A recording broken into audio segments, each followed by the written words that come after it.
Hi, welcome to the Doctor Who Show. I'm your host, Nick Cicero Jr. My guest today is Dr. Arnold Pallay.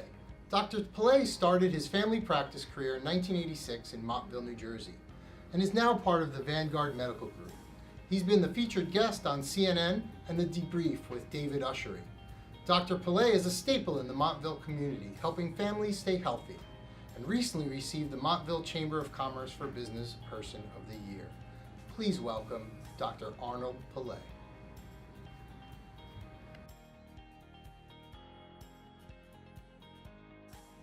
Dr. Pallay, thank you for being here today.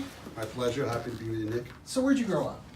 I grew up in Long Island in New York, in a town called North Belmore, part of Hempstead. Not too far from the old Coliseum for the Islanders. Yeah, okay. Pretty close to there, yeah. They're going to go back over there soon. I think they headed back in that direction. That's Yeah. good news. Yeah, they're going to do 20 games this year, and then they're going to do, they are.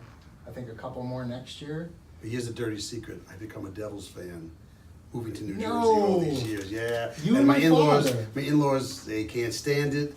But you know, Marty Brodeur, I'm a Devils guy. Yeah, my dad did the same thing. He was an Islanders fan. I was always a Ranger fan. Mm-hmm. But when the New Jersey Devils came from Colorado, Right. he said, "I'm switching," Mm-hmm. and I said, "Nope, not happening." Mine was very slow metamorphosis, leaving from New York teams. I'm a Giant fan, you know, I'm a Mets fan, Right. but I just got into the Devils. I love the Devils. That's my team. So, what kind of town did you grow up in? Like, what was it, Suburban small town, suburban town, yeah. And there were 3 high schools within 3 to 4 miles of each other. Mepham High School, where I went, Belmore Kennedy, and Calhoun High School. Very competitive.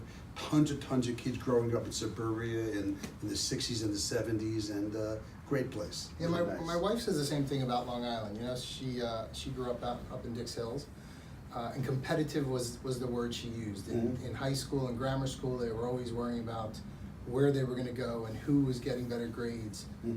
Is that what you were saying? No, I think competitive more sports-wise, sports-wise. and activity-wise. I think that the 3 schools were fine schools. One of the 3 slightly more academic, one of the 3 a little more into the sportsy stuff, and I was right in the middle of that. Did you My play? school. Oh yeah, I played soccer a great deal. Yeah, I love Soccer was your sport. That was my sport. Yeah. I can't Pallay, say- the soccer player. How could I not be? You know. Did you have his jersey? No, I don't think so. But that was my nickname on the field. I You know? can't say I know a lot about soccer. What position did you play? Defense. Always like to cover the goal. There's a funny story. I do like to mention that we were in the playoffs. In those days, you would win a game by the most corner kicks, actually. Okay. And so I saved a goal, but kicked it as a corner kick. And we lost the game by 3-2, whatever the number was, because they had more corner kicks than I do. So like I saved the game, but I lost the game at the same time. Kind of a weird situation, but it was a good save anyway. You know, you don't want to give up goals when you can. Was that high school or was High that school, yeah. That was high school. Okay. Yeah. What did your parents do? My dad was a pharmacist, mostly in industry. He would work in the generic world. He would drive from Long Island to New Jersey a number of years. Wow. Wow. 2 bridges, a real schlep to go and do that. Wow. And my mom was a teacher, a Hebrew studies teacher, who eventually got her PhD in Judaic studies, which is rather rare, particularly in that Yeah, day. yeah. So she was a Hebrew high school principal, very into that type of thing. Wow. So where do you think you got the drive to be a doctor from? Was it your father and your mother? I was both. My dad maybe a tad more, being a pharmacist. We were 5 boys. 5. I'm the youngest of 5 boys. Wow. Within 6 years. Can you believe it? Oh. And we're all health professionals. 3 of us are physicians, a chiropractor, and a dentist. Wow. So I guess there was something on the kitchen table that was talking about going into healthcare, I guess. Yeah. Well, it seems like from your mom and your dad, there was the emphasis was definitely on study. It was there. No question. Yeah, about it. for sure. 5 siblings. Yeah, 5 of us, yeah. Wow. Used to rumble on the front lawn, you know, football games across the yard. It was a lot of fun. A lot of sibling rivalry. There is, no question about it. Still? Yeah, there is. If you see us at the golf course, there's a ton of run if we're in the golf course. Oh, you play? Oh, yeah, big Oh, time. me too. Big I time, love much it. as I can. Yeah. Where do you like to play? I played a number of courses in Morris County. I've been a member of the Knoll for 20 plus years. Okay. Whatever I can get on, I'm playing. Can I ask what your handicap is? You can ask, but it's not as good as it once was. It's hit the 20s, but there was a time that was lower. I was never a great golfer. I'm a good putter. I'm a good student of the game. I can tell you what you're doing wrong. I just can't do it as well. So I like to. Do you like to do that when you're out on the course? You like to I do have a lot of pointers, and I love the game of golf. Yeah. The Ryder Cup was amazing. Oh. You know, it was just. This year we lost. Yeah, we lost again. Oh. But golf is a lot of fun. It really is like being Sherlock Holmes. You know, Yeah. There's a lot of people who wonder why are doctors often golfers, and I have realized only the last number of years that in the same way that we have to come up with a diagnosis for patients by taking information, et cetera. Yeah. On the golf course, and you said you're a player, Yeah. you have to look and figure the wind and the distance and which club and how you hit it. Yeah. It's sort of the same dynamics in a different way. Of course, the difference is there's no life or death. Yeah. So I'm going to be challenging you playing golf. I want to beat you, but when Yeah. we're done, it's just golf. I don't just care. golf, yeah. Medicine, I got to make sure that works. That's a difference, you know. Well, you know, you hit something on the head that rang in me was when I was watching a interview of Phil Mickelson, and he talked about two types of golfers. Right. One, you, analytical. He's 150 yards out. He's checking what direction the wind's coming out. Exactly. He knows where, you know, if he chokes down on the club and maybe he uses a 6 instead of a 5. You know, he'll go through all the analytics. He'll check out what the lie's looking like. He'll see if it's above his feet or below his feet. Exactly. And he'll do all that. History and physical Yeah, examination. correct. Okay. Before he hits the ball. Right. And then there's the other golfer, who's me, who's it's all feel. There's not too much analytics. So he compared himself that he's the one that will be analytical, and then someone like Bubba Watson or Dustin Johns. Dustin, Step up there and do it. DJ will get up there Right. and just hit the ball. But we can't hit it as long as them, just it turns out. no. No, I know. But it's fun. It's just a fun thing to do. Yeah. I enjoy it. I got.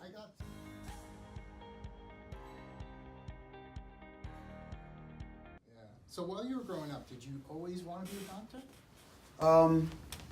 There was a time I wanted to be an architect. That was really one of my passions as a kid, and I remember speaking to my mom about that.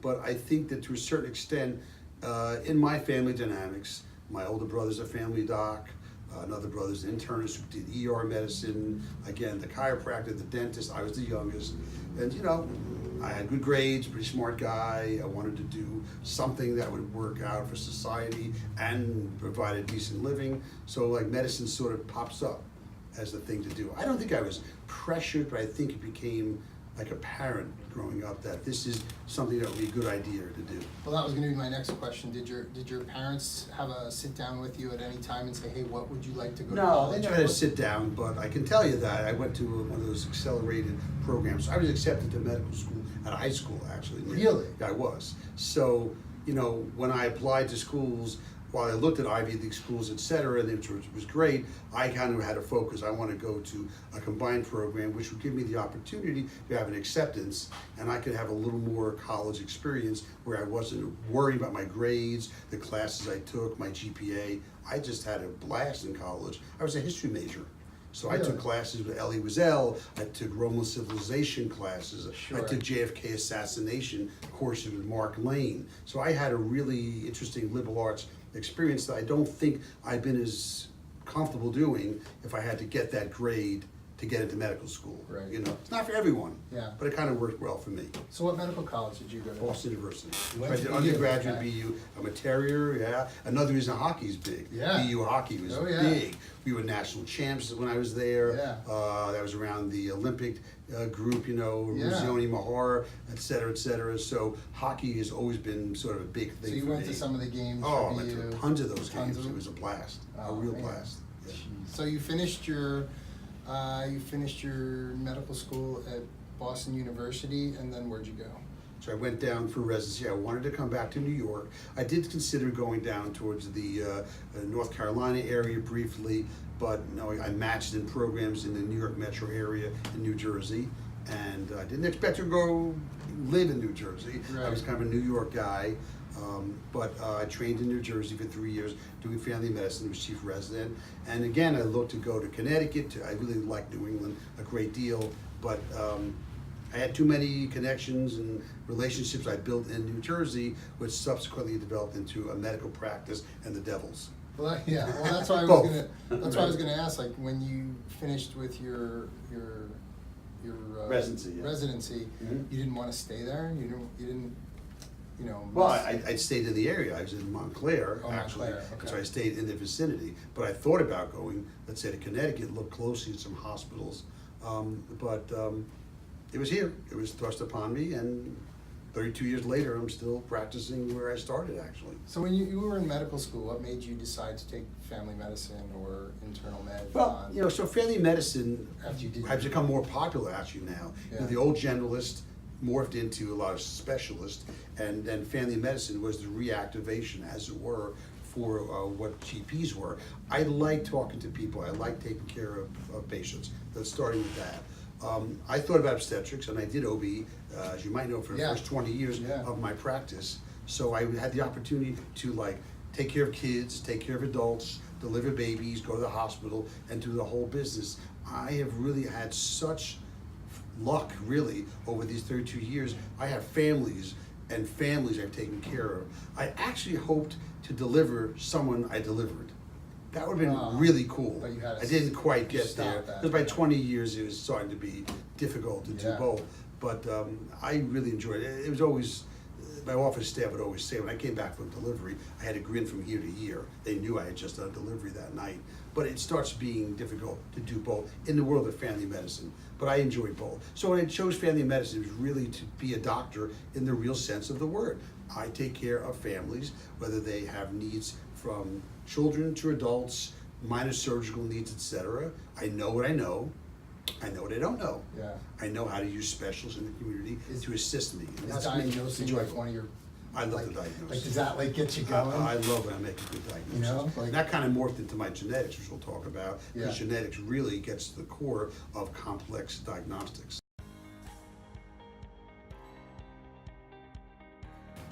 My wife. Well, that's quite a story. We met, if you can believe it, as we were So, 16. I was finished how did you meet your high wife? school. I was supposed to go to a Islander game that night, and a mutual friend invited us to the party, and we struck up conversation. I asked her out. I wasn't really going there to look to meet or Right. date someone, but we just struck it off well. 16 And, you were?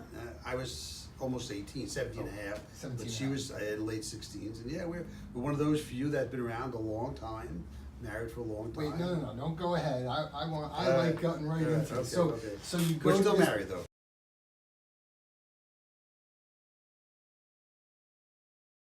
To go to an Islander game. You go to this that night, party. I had tickets. Yeah. And You I have a don't date- know, you- this you was were a gonna go to a younger game, but you ended friend's up not younger going. sister. She said, yeah, come to my sister's Sweet 16. So I went.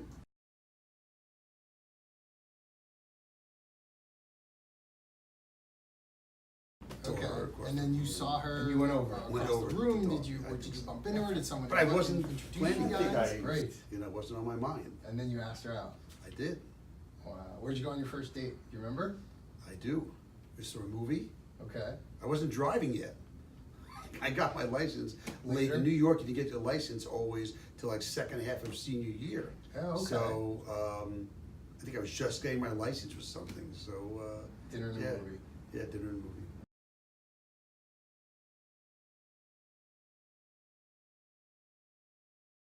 Well, we kept Now, up, but when you you know, went she to, graduated a year after. Went Boston, up to SUNY Albany to you college. guys had each other. and, So she went to college. You went to college. Sure. Kept in But we touch. kept in touch. Yeah, Kept dating. Kept Yeah, going all we did. through. We did. Medical school too. we got married after my first year of medical school. Actually, How did you propose? I proposed at a Middle Eastern restaurant in, I think, Queens, New York, and the belly dancer, I think, had the ring.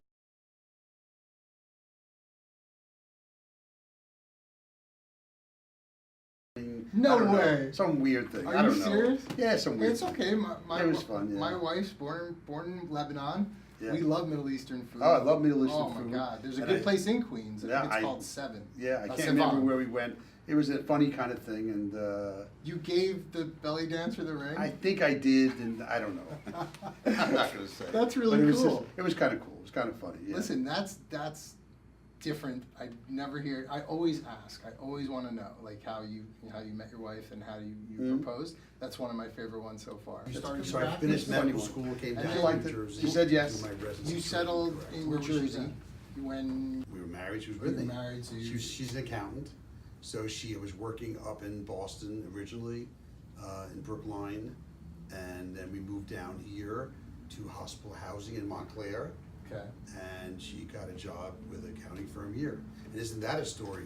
2 weeks after she got her job, the firm split, and she had to decide who to go with. She was on her job for 2 weeks, No. Nick. Can you imagine that? No. And we're still friends with all the people that she chose to go Obviously, with. she made the right. Yeah, she made the move. right choice. Because yeah. you don't know who's sinking and who's staying afloat. It's hard to know. 2 weeks into a You job. guys are young. You know.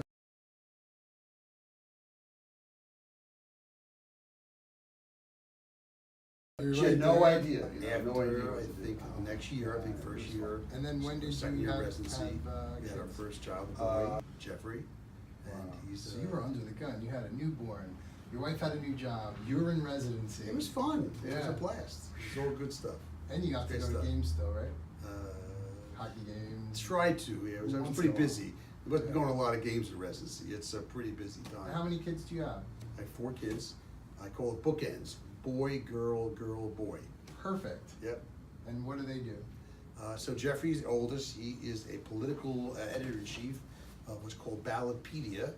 It's like a wiki site that gives amazing information about politics from local to national. Did you get a So degree in political science? his degree was in journalism and in history.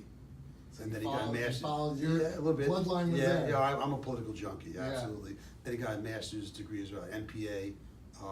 And so he's editor-in-chief, very proud of what he does. They provide independent vetted information on any political issue. So you can go and look at ballotpedia.org and find out any opinion of any politician from school issues up to presidency. And if you want to know what they said about something, it'll be vetted clearly so you can make your decisions. It's not biased one way or the other, which we need in this day and age very badly. Okay.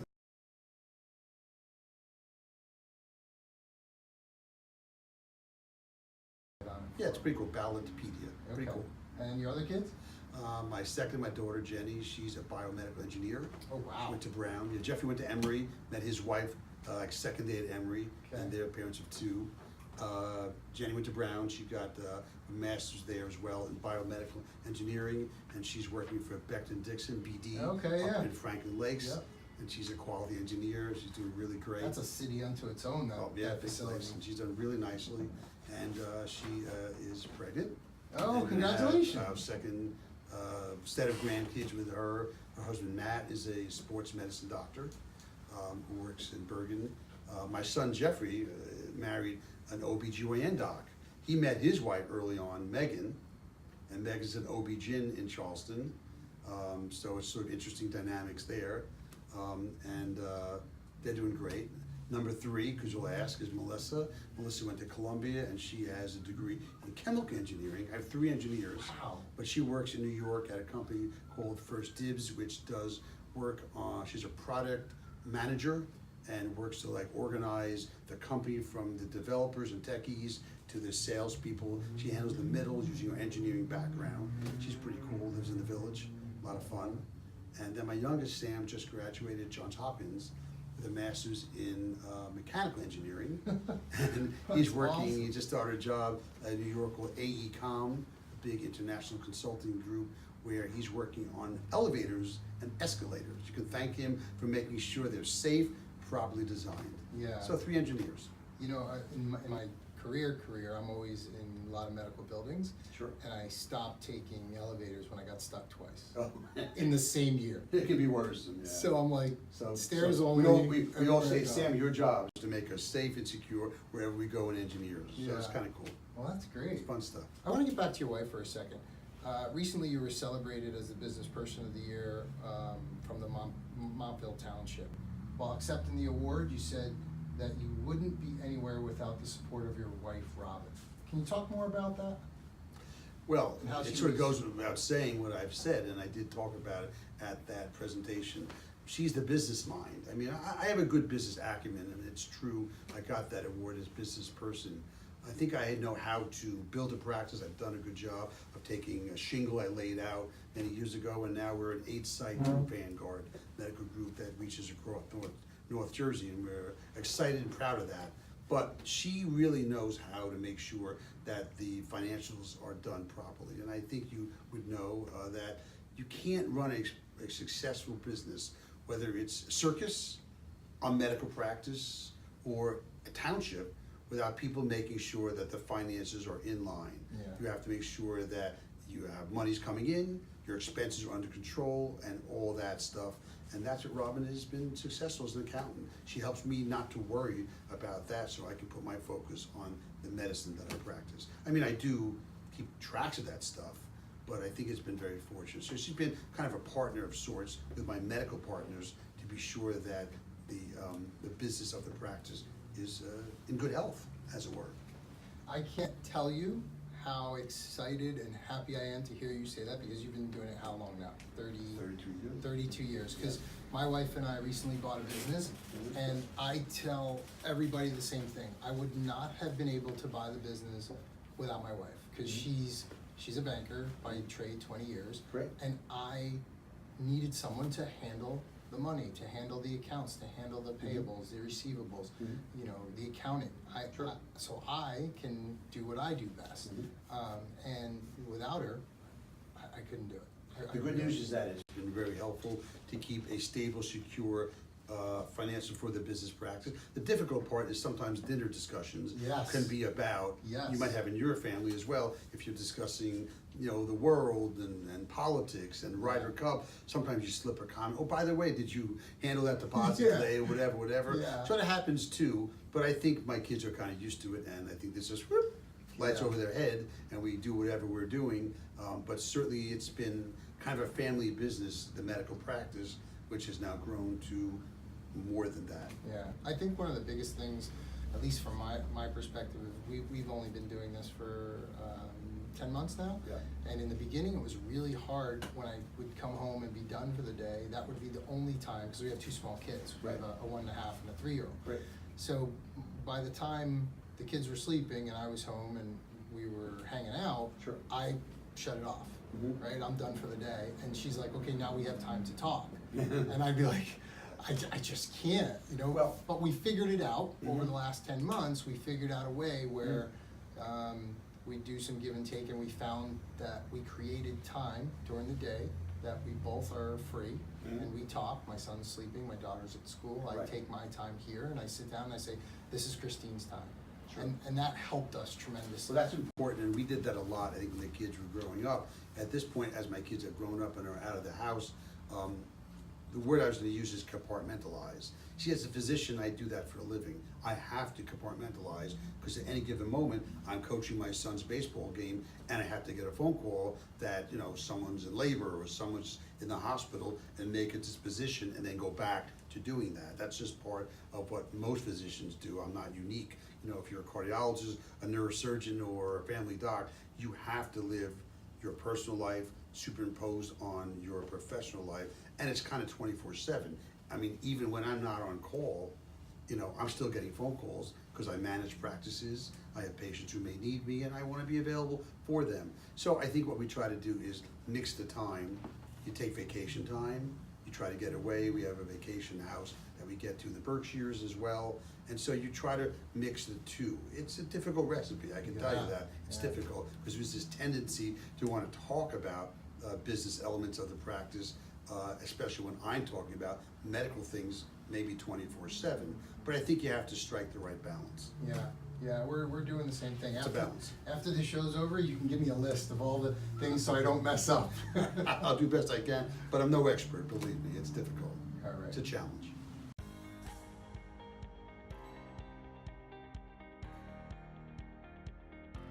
So tell me about your current practice.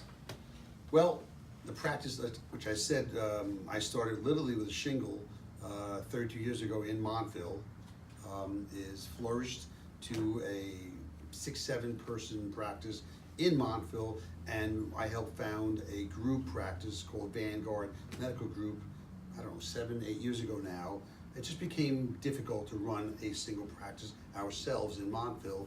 So now we are 8-site, 9-site group where we can leverage some strength together. We are all about patients. We're called patient-centered medical home, which means that we do whatever we can for patients first, whatever it may be. You may come in for blood pressure and leave with certain vaccinations and being set up for mammograms, colonoscopies.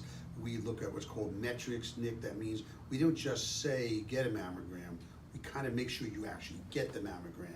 We don't just say, do you get a hemoglobin A1C, which is looking for how your sugars have been for 3 months. We kind of make sure it gets done, whether it's by us or even a specialist. Okay. So it's called population health management. That's kind of the sine qua non for Vanguard Medical Group. So I'm one of the founders and managing partners. I also manage 2 of the sites, Montville and Lincoln Park, where you have a lot of activity, and it's a lot of work, but I enjoy it. So would it be safe to say that when you decided to start this group, you wanted to cover all facets of medical in under one roof? So you have more than just internal med under your roof? Well, we do have, Vanguard? but we don't want to be necessarily a multi-specialty group that offers everything. We believe that as family physicians and internists and perhaps pediatricians as well, we do take care of lots of kids, that we are the front line of care. Okay. And while we have some subspecialists, the focus has been, and I think will always be, on front line of care. Make sure we have access to patients, they can come see us, we're available. We've helped pioneer what's called e-care or telemed in this state, so 8 to 8 every day, 7 days a week, our patients can have access to us, follow a complex algorithm. If it's a simplistic type of care, we will provide telephonic care. If they need to come in, we will tell them based upon that. So we want to have our patients, who know many of us up to 30 plus years, have availability, have high quality care, and of course we know how to utilize our subspecialist colleagues when necessary, but we want them to be the first port of entry. Call Okay. us first, is kind of what our mantra is. So just to be clear, you have internal med, Yes. and do you have GI? We have recently added subspecialists in GI, allergy, geriatric, sports medicine, to fill out, as it were, the practice. But Under the Vanguard key, umbrella. yes, the key is Vanguard Medical Group is Sure. about primary care first and foremost. Well, like you were saying before, you get excited on diagnosing, right? I love it. So if you have the full picture, Mhm. and you have the other subspecialties in the same group, and when you send them out to get there, you know they're gonna get there. They're gonna get that done. sure. And then you can keep looking, putting the pieces together and say, okay, now I have the whole puzzle, now I Right. can diagnose Well, it's sort of properly. like we feel it's better to have some of these docs in our tent, so to speak, that we work with them. We share an electronic health record, which, as I'm sure you Sure. know, is extremely important in this day and age, because the record that we keep for our patients is very complete, it's fairly complex. We keep a lot of data, a lot of information, so I'm also quarterbacking care, as it were. And so it's really kind of neat when someone comes to us and sees a certain specialist, particularly within our group, that they have the same record and can access information. It's really important, and a lot of patients don't know that the accessing of a medical record is a key part of super quality care. When you go to various specialists or various medical locations and they don't have your record to look at, they don't get the right care. Yeah. Look at radiology, for example. When a radiologist reviews a film and can look at an old CAT scan and a new CAT scan and make a comparison, or a mammogram, it's night and day of the quality of that reading, and you know that. Correct, especially making sure you go to the same radiologist for the reading. Absolutely, I make sure that people follow that, because it can make a world of difference. It really does.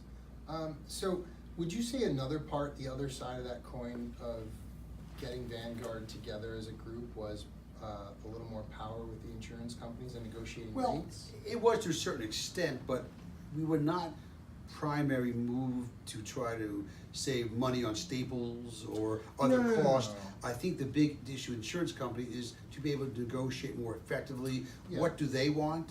and what do we want. And I think that's what's happening more and more.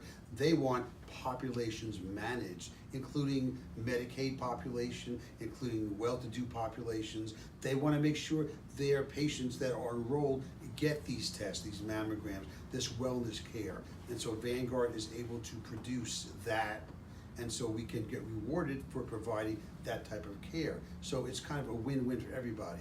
And Medicare's done that nationally. Yeah. So a lot of the laws have been passed by Medicare through Congress are situated through what's called ACOs, accountable care organizations, that simply mean we are accountable. If we provide super quality care and we can save money and demonstrate outcomes, why shouldn't the providers, hospitals, nursing homes, and physicians benefit just as Medicare has cost savings? Yeah. We never hold back care on patients, ever, but we provide Regardless. better care, better Yeah. care.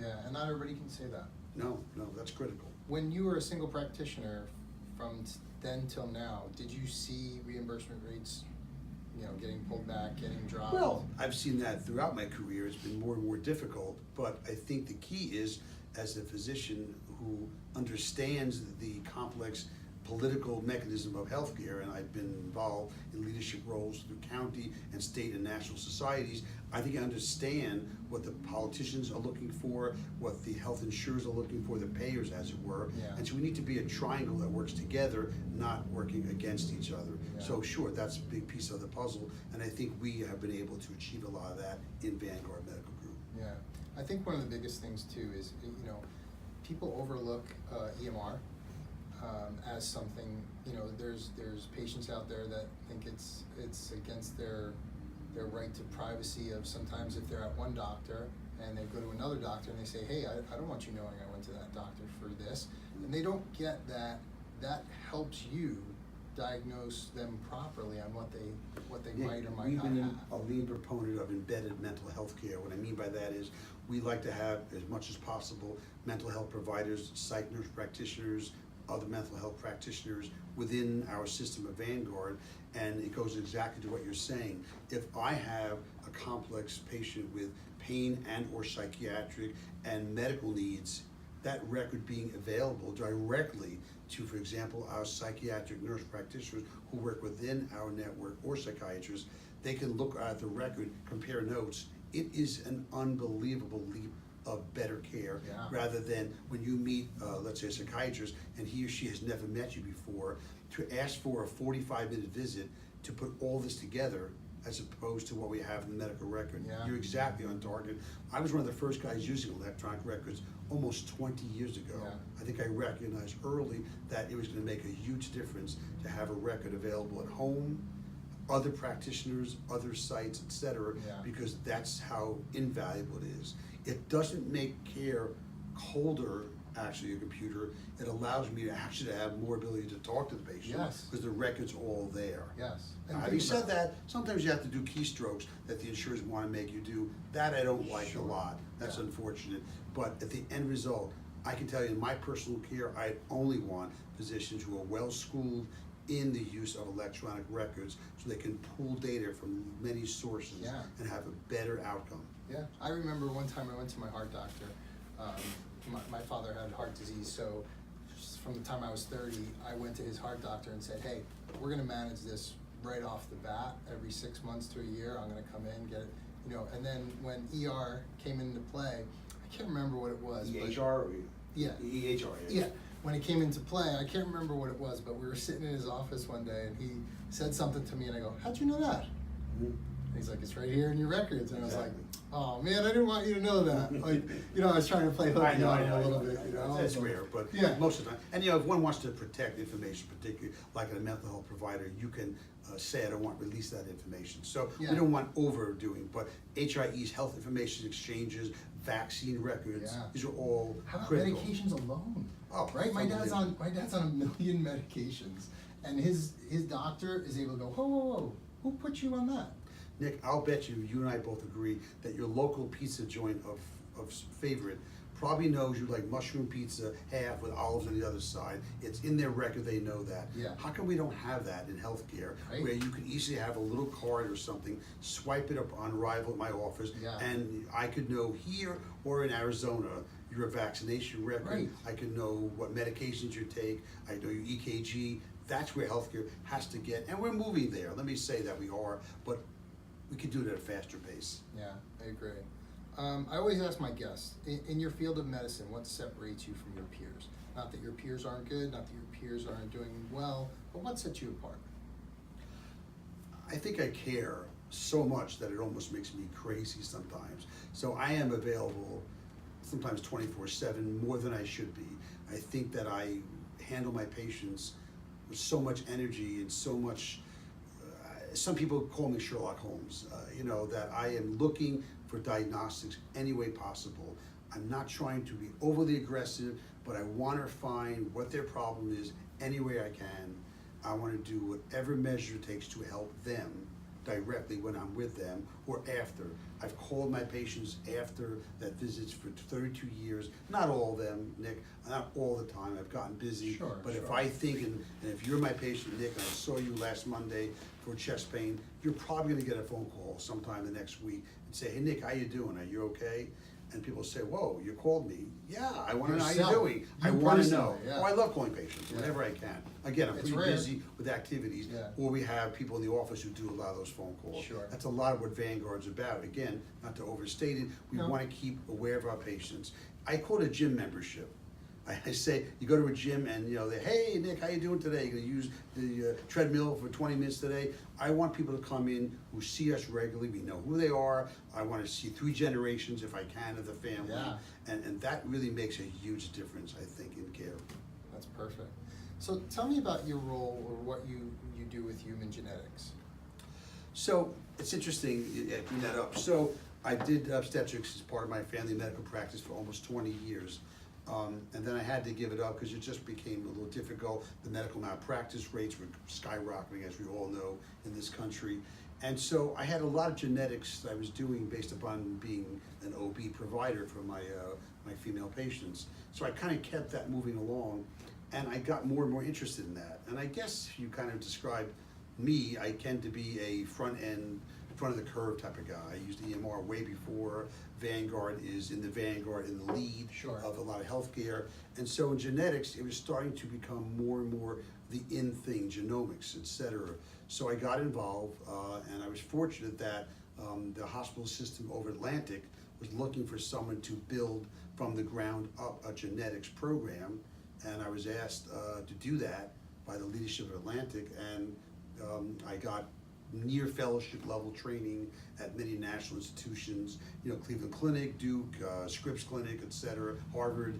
And mid-career, I kind of became a geneticist on top of a family physician. Look, I'm not saying I know everything about genetics, but I've spoken innumerable times locally, nationally, and I helped found a program that now has 8 to 10 people working in Morristown and in Summit, and I'm proud of the work we've done to promote the world of genetics as a part of medical care. For the people out there who don't know anything about human genetics, how could you give them a 2-minute understanding of what Well, it I can is? give you pretty simply that I do this sort of regularly, this conversation. It's called precision medicine. It's called personalized medicine. So we no longer should prescribe medicines, for example, just based on gender, height, weight, et cetera. Now we can look at people's genetics to understand that what medications they should take or not take, Sure. which ones are dangerous. That's called pharmacogenetics. And I've been a leading spokesman locally and nationally for that. So that's one area. Predictive genetics is a huge area as well, Sure. where we try to find people, let's say yourself, you mentioned you have a cardiac history, and it's always important before we talk genetic tests to get a 3-generational family history called a pedigree. And I take that for my patients, every one of them, and I try to find out, based upon my looking at their record, you might be at a high risk of cardiac disease, and we do standard testing, but I can add certain genetic screenings as well that might determine if you're at risk of a heart attack, heaven forbid, sudden death, Yeah. et cetera, et cetera. So I call that predictive genetics. And then there's other areas of molecular genetics that we're looking for people who have a diagnosis and try to determine their risk of recurrence, let's say. Yeah. So if a woman has breast cancer, we can use genetics once again in a way to tell whether chemotherapy is appropriate or maybe it's not.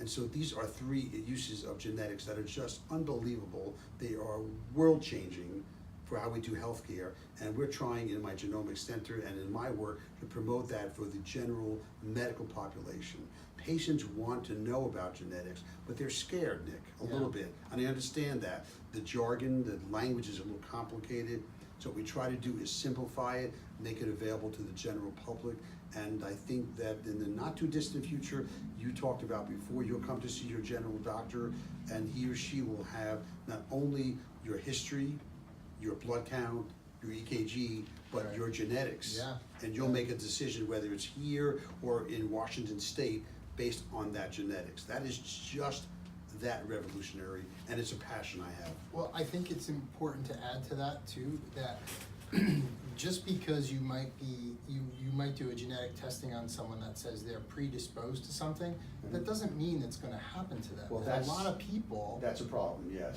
That has, right, like, Angelina Jolie with the double mastectomy, right? Sure. She was predisposed for that, but that didn't mean she was going to No, get but in it. her case, I don't want to get too off subject. Yeah, She sure. had a real genetic testing that said she had an 80% plus risk she might, so her decision was a reasonable decision. What I want to go back, exactly what you're hitting, they're always called direct-to-consumer tests. I'm not against them in general, but they will The tell you, for CVS example, ones, the the Walgreens ones you ones, get from yeah. certain places, and those could scare the general public sometimes. Right. What we need to do is use genetics rationally, properly, as a piece of the puzzle. Yeah. You don't take a cholesterol that's 3 points high and say, oh my God, you will have a heart attack from that. Right. You look at diet, lifestyle, and or medication that might help you. In the same way, using genetics, if some people have a propensity or are more likely to have a problem because of genetics, you take intervention.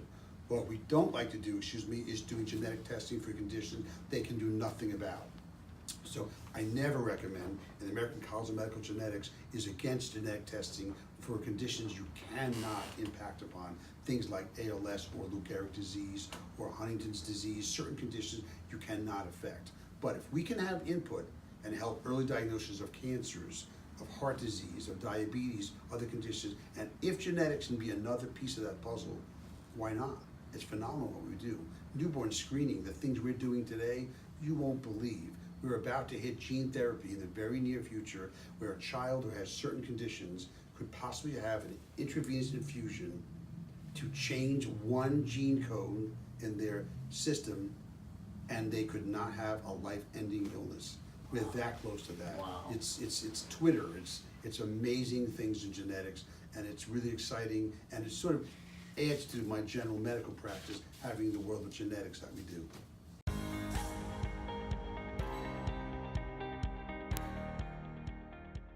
Right now we got a fun thing. It's called Stat Chats. I like fun things. Stat meaning, it's a medical term meaning right now, and chat meaning I'm going to ask you a series of fun questions, pretty quick. Okay. You have 1 minute and 30 seconds to answer as many I'm of these nervous. questions as you can. Matt, start the clock.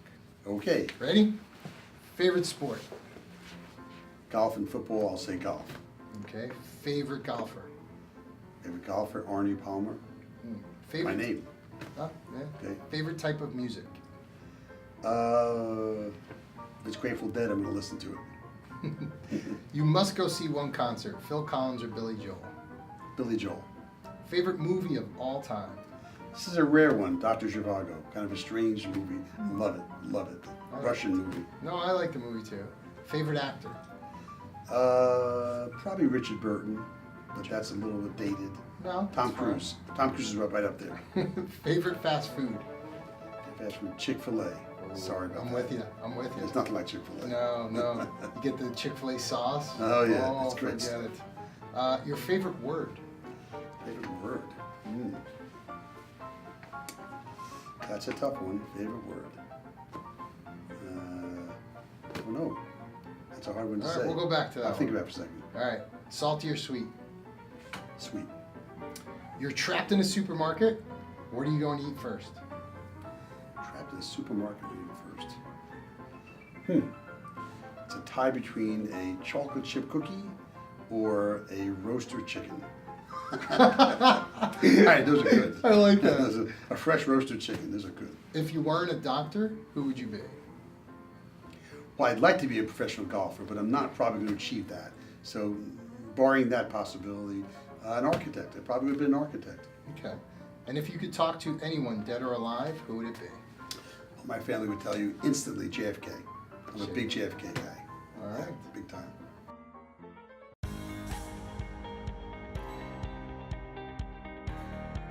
The last segment we have is Before You Go. And this segment is for you to tell the patient, give them a little bit of advice, one thing that would be good for them before they come see you. Well, that's pretty easy from where I sit. Doing medicine that I've done for years and with a strong interest in genetics that I have, I'd like them to talk to family members and get as complete a family history as they can. So case in point, it's not helpful to just know that grandma had a women's condition. I'd like to know she had, uterine cancer diagnosed at age 43 and this or that was done and she passed away, let's say at 53.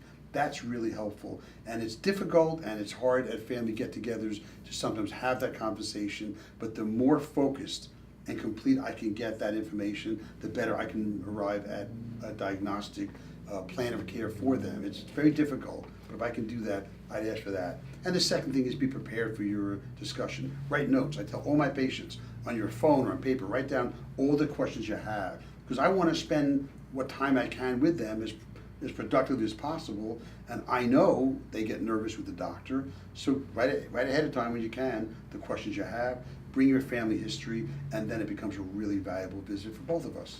So patients, if you need to hear that again, it's do your homework before you come of family history. It might be a little work for you, it might be a couple phone calls, but it'll be worth it in the end and make it a lot easier for you when you're going to see the doctor and he's trying to figure out what's going on. Absolutely true.